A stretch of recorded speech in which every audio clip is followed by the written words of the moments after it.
Welcome inside Studio H here in Los Angeles with Celtics legend Paul Pierce. The truth. Pacers hero Jalen Rose. My number's retired in the community. And my my own personal hero, quite frankly, Coach Dan Van Gundy there on the end. My name is Michelle Beadle. You guys, Pacer and a Celtic, do you still root for your teams? Absolutely. Yeah, I don't even know. come on. No doubt about it. We know that if Victor Oladipo was playing, the results would be a lot different. I'm just saying. But you're still pulling. Of course. Okay, we'll talk more Oladipo in a bit. A lot of what-ifs. A lot of what-ifs throughout the history of basketball. Thought you were going to say the saying and we all get fired. But Paul, I'm sure, was very happy with Kyrie Irving's Game 2 on Wednesday. I know you were. Led the team 37 points.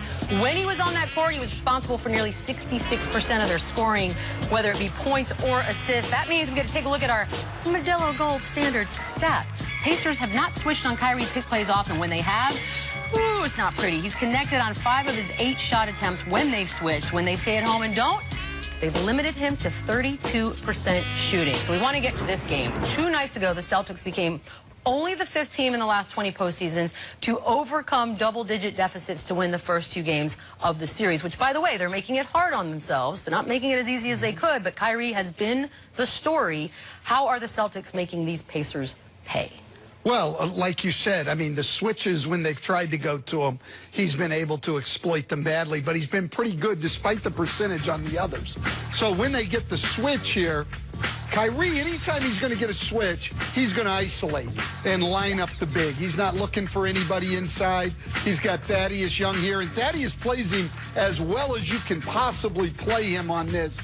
But Kyrie knows against bigs he can always get space for his jumper. This one's even a little easier. Doug McDermott knows he doesn't have the quickness to play him. He gives him space. He just pulls up and shoots a warm-up 3.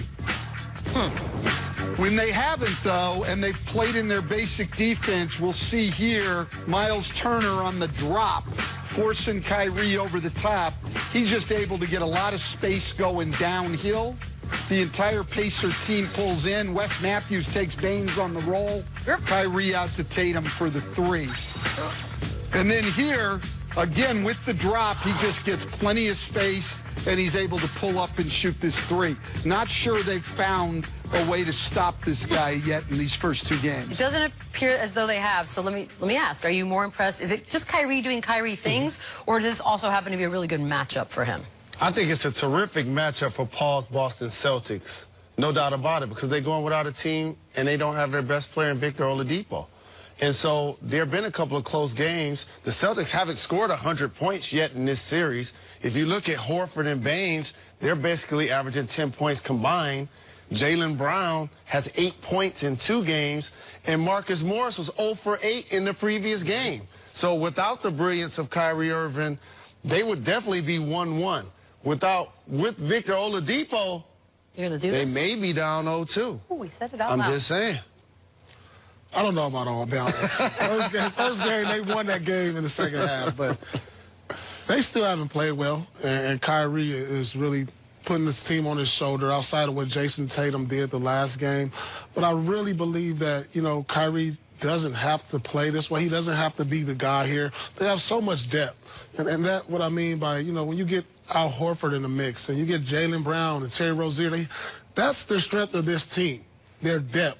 And I don't think they're not playing well, but I think you have to get these guys involved. Okay, so based on the guys you just mentioned, who benefits the most from what Kyrie's doing? Well, Kyrie. I mean, you know, he's upped his average in points and everything. His minutes are up. He's shooting a great percentage from the field and 3-point. I mean, from what he's doing, he benefits the most. I mean, that's it. 0-2. They'd be down 0-2, Jalen? No, they wouldn't be down like 0-2. Well, they could be. Listen, both these teams are great defensive teams. And what it's come down to is the Celtics have their closer and Indiana does not. Correct. That's the only difference right now in my mind. We are going to talk a little bit more about Mr. Victor Oladipo coming up. But right now, Jason Tatum is living the dream, just enjoying some carbs in the form of pasta. That's what you're talking about? That's I my thought you were dream. talking about the fact I've never seen him without a haircut, and I love that. We know you love that. How about 3 months ago when Victor Oladipo was lost for the year and everyone counted out this Pacers squad? More on how they stare down all the doubters when we come back. And that did not foresee Indiana having a big drop-off, but they obviously have been able to do this without their star in Victor Oladipo. I know how you feel if he had been healthy. Yes. Where do you think the series would be? Well, I think it'd at least be even, and it could be 2-0. Listen, what happens in the playoffs, it's really hard to just score out of your offense. People are so prepared. You need great players to make plays. That's what Kyrie Irving has done for Boston. Indiana doesn't really have that guy. As well as Bogdanovich has played through most of the year, he's still not the guy to just create shots against great defense. They don't have that right now, and that's what's making it tough on them. Yeah, I agree with Coach. Also, if he had been healthy, I'm not so sure Boston would have home court in the first round. So, you could say Indiana could be up 2-0, a healthy Indiana team. Boston's 2-0, but they haven't particularly played well consistently. They get off the slow starts. And they had a blowout win in Game 1. Game 2, they could have easily lost. Who knows if he was there. Here's the one thing about Oladipo, too. He locks down on D. So he's going to give you the 20-plus points, but he'd be a guy that they try to send to try to slow down Kyrie Irving in the fourth quarter. And he would definitely been a difference maker in this series. We have a lot of games tonight. 3, in fact. Stars happen to be made in the playoffs. Damian Lillard has taken his star turn in 2 Portland wins against OKC, just chilling. And I think part of that problem might be Russell Westbrook, who talked a lot. He's very fashion forward, but he's looking for a way to turn this thing around for the Thunder. They host Blazers over on ESPN at 9:30 Eastern, 8:30 in Oklahoma. After Trailblazers Thunder Game 3, why don't you watch a little SportsCenter with Stan and Neil? They'll have post-game reactions from Westbrook, Lillard, plus how James Harden and the Rockets have exploited the league's best defenses, and the Rays lead the AL East. Red Sox Nation in crisis. Paul, that's all you. SportsCenter, midnight Eastern, 9 Pacific on ESPN and the app. All right, Domantas Sabonis. If they're going to get back in this thing, they're going to need more from him. Duh. 49 states is basketball, but that's Indiana. That's an understatement. Duh seems like the easiest response to that. And Kyrie Irving's offense gets well-deserved notice, but 2-0 against the Pacers? How about best defense in the first round of these playoffs? Tonight, because we have 3 Game 3s that you can see here on ESPN and ABC. It's a beautiful thing for a Friday night. Let's start with the Raptors Magic series as it shifts to Orlando tonight, top of the hour on ESPN. 3 nights after Toronto blistered the Magic behind Kawhi Leonard's 37 points that tied the series at 1. Kyle Lowry had 22 in the win after going scoreless in Game 1. But of note, the Magic are 9-1 at home since the All-Star break. Celtics Pacers heads to Indy tonight. It's on ABC as the Pacers look for their first win of the series. This after allowing Boston to overcome double-digit deficits in both wins. Kyrie Irving had 37 points in Game 2. Jason Tatum had 26, and Boston overcame a 12-point fourth-quarter deficit, outscoring Indiana 31-12 in that final quarter. And Oklahoma City down 2-0, basically facing a must-win against Portland. Russell Westbrook averaging just 19 points on 35% shooting in the first 2 games. But Damian Lillard, he's poured in 29.5 points per game. Oklahoma City just 10 of 61 from 3, 16%. Russ Westbrook struggling, spoke today. Well, at home, shooting against the Blazers. How do I mean, that's kind of got to help this home court advantage, right, with your shooting modes, you feel like? Was that question, comment? It was both. How do you feel, I guess, with the home court advantage? How much will it help? We'll see. Russ, you talked about wanting to be better in this Game 3. What are the areas that you want to personally do a lot better in this game? This win.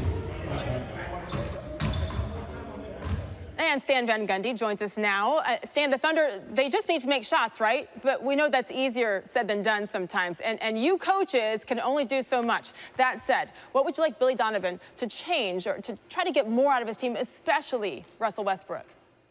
Well, I don't think he can do anything change-wise or that he needs to. I think they've got to, their game is based on their defense. They've got to go in there and try to be better defensively, and then getting those stops allow them to get out in transition where Russell Westbrook is virtually unstoppable. That will help him the most. And then in the half court, they're going to have to run things through Paul George and probably involve Steven Adams a little bit more. We saw his former teammate Kevin Durant step up in Game 3 last night. See if Russell Westbrook can do the same. That game tips at 9:30 Eastern Time on ESPN. Game 3 of the Celtics-Pacers, 8:30 ABC. And Boston, Stan, I mean, they could easily be down 0-2 if not for their big late-game comebacks. Kyrie Irving leading the way with the 37 points in Game 2. I mean, he talked a lot at the end of the regular season. Talked, right? Controversially. He seems different so far this postseason. What have you seen different in him? well, very focused, very engaged, even playing harder and more focused on the defensive end. But what he gives them is the closer, and that's what we've seen in these two games. And defenses are very well prepared in the playoffs. It's hard to get things out of your offense. You need individual players that can go and make plays. The Pacers don't have Victor Oladipo. The Celtics do have Kyrie Irving. That's been the difference so far. How different do you think it would be if they had had Vic? Oh, it'd be a lot different because then they'd have a guy that could go back at them at the other end when things break down. Bogdanovich has done a good job, but he's not Victor Oladipo. Exactly. Well, the Celtics, they're pretty good when they're up 2-0. They've won 46 of the 48 series in which they've had a 2-0 lead. Game 3 tonight on ABC. Stan, thank you. Thank you. Sage, the Lakers continuing their coaching search with a familiar name for the organization as well as for LeBron. Ty Lue scheduled to meet with GM Rob Pelinka today. They already met with Sixers assistant Monty Williams, and the Lakers are scheduled to meet with Miami assistant Juwan Howard. Lue reached the NBA Finals 3 times, coaching LeBron and the Cavs, winning 1 championship in 2016. He has the 3rd best playoff win percentage in NBA history among coaches that were involved in at least 50 postseason games. And keep this in mind, should LeBron and Lue team up once again, the only players that won a title with the same coach on 2 different teams, Horace Grant, Ron Harper, John Sally, doing so with Phil Jackson as members of the Bulls and then later with the Lakers. Adrian Wojnarowski joining us. He's been reporting on this story. So how much is Ty Lue's history with LeBron James factoring in this? Listen, it's certainly important, but I think one of the messages Ty Lue wants to get through to Rob Pelinka today is that I'm not here to be LeBron James' coach. I'm here to coach the Lakers, and that I'm going to coach the whole group. And I think one of the misnomers of Ty Lue's time in Cleveland was, listen, he challenged LeBron James. He was hard on LeBron James at times. He's not there to just be his caddy, and I do think that commanded LeBron's respect, and I think that will be a big part of the conversation they have today. I mentioned Pelinka meeting with these coaching candidates, and with Magic gone, how much power does he have in the organization in this coaching search under Jeannie Buss? He's been empowered to run this search. Now, these are certainly names he's discussing with Jeannie Buss and upper management, but you know, Rob Pelinka has the ability to go out and interview the candidates he wants to. He met with Monty Williams earlier this week in Philadelphia, and I'm told that there's an expectation on both sides that Monty Williams and Pelinka and the Lakers will talk again here in this process. All right, we'll see how that plays out. Of course, the Sixers still in that series, that first-round series with the Nets. Woj, thank you so much. Thanks. Joel Embiid will not play Game 3 against the Nets. Simmons, nasty. Butler, magnificent. Harris again from deep. The 76ers take a 2-1 series lead. Wonder if there are any Ben Simmons posters in Brooklyn still hanging around. The 22-year-old Sixers guard coming off the best playoff game of his career, dropping 31 points, 9 dimes in a Game 3 win over the Nets. The Sixers taking a 2-1 series lead without Joel Embiid, resting that sore left knee. And this morning at practice, in slippers, taking jump shots. Brett Brown, your thoughts? As it relates to tomorrow, why I don't know, and I really don't have a gut feel. To me, it's always best to plan that you don't have it and be really surprised and happy when you do. Embiid is listed as doubtful for Game 4. Former NBA coach P.J. Carlesimo joining us now. And P.J., the Sixers, they won by 16 last night without Embiid, as Simmons, Harris, Redick, and Butler all played well. When should Philly start to consider this idea, sitting Embiid for the rest of the series? Not ever, Kevin. That would be the dumbest thing they could possibly do. They got to win games. I think they would have played Joel the other day. He warmed up before the game. He didn't feel good. They can't overthink this. If he's healthy, they got to play him, especially at 2-1. That game, to me, that was the proof the other night. To play him in that game, as meaningful as that was, that meant he wasn't able to play. And I think that'll be the deciding factor going forward. I don't think they'll try and overthink it at all. All right, moving to our first game here. You're on the call. The Magic hosting the Raptors in Game 3. Toronto evened the series. Kawhi Leonard, 37 points in that Game 2. What can Orlando do tonight to try and slow him down? Well, they got to get help. Just as Sage needs a lot of help working with you, Aaron Gordon needs a lot of help if he's going to play Kawhi, and he just has it going. He's more aggressive, I think, than he's been at almost any time in the regular season, and he's so versatile. He can shoot three-point shots. He can be strong. He can beat you on the dribble. He splits traps. He goes in and dunks. He made fadeaways the other night, Kevin. He's shooting like 25 for 40. He's making more than half of his threes. They need help. Aaron's got to do a better job staying connected, but he needs help, and I think he'll get it tonight from Steve Clifford's team. Give my best to Adam Amin tonight, carrying you on the call. Leonard's average of 31 points per game leads the postseason. We love you, PJ. All right, Kev, you too. And here's where things stand as we head into absolutely. As we take a look at the entertaining weekend of playoff basketball, the only lower seed that currently leads the series right now is San Antonio. The 7th-seeded Spurs hold a 2-1 edge on the 2nd-seeded Nuggets, with a pivotal Game 4 looming tomorrow at 5:30 Eastern. Lillard, bang from way downtown. Portland takes Game 1. Westbrook on the ground. He is 3 for 15. Lillard with a 30-foot. They got a 2-0 feeling. I got to play better. And tonight, the loss, I'm going to take full responsibility of. Well, Westbrook and the Thunder have some work to do tonight. Down 0-2 to Portland, and the highly anticipated Westbrook-Lillard matchup has been lopsided in favor of Dame. Lillard has been excellent. Here's proof. In addition to averaging a series-leading 29.5 points per game, he's guarded Westbrook on 97 possessions in the first 2 games, 81 more times than the next closest Trailblazer, that according to Second Spectrum.